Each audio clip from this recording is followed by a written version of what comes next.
Is the time ripe for introducing 4-day working weeks? The pandemic has caused unemployment to soar and has turned the working world on its head. But some say the solution to the crisis lies not in working more, but in working less. This rapid transition to new ways of working has also opened up opportunities for reducing working time.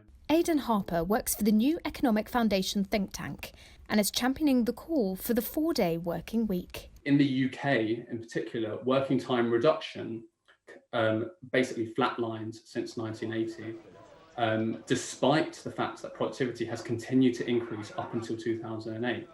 So what I would say is that our economy at this moment in time is productive enough to rapidly reduce working time for the vast majority of people.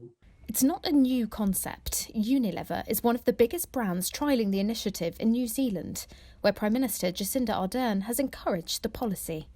Not only could it help with mental health, but it could reap significant environmental gains too.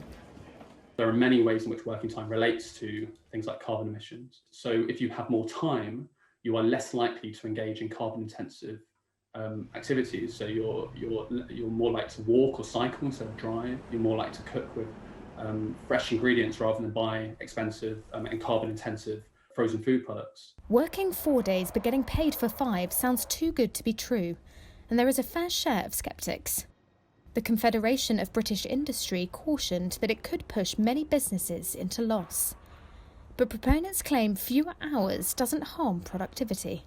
Historically, when people talked about the move from a 6 to a 5-day week, you had exactly the same arguments against the move from a 6 to a 5-day week as you have with people today questioning the move towards a 4-day week. They question the ability of firms to survive in a competitive environment. They talked about international competition. They said, of course, it's insane that people would work for 5 days and be paid for 6.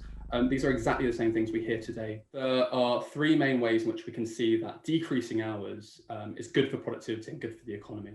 We can look at our own history to see that when we moved from a 6 to a 5-day working week, it was accompanied by increases in productivity and it was good for the economy overall.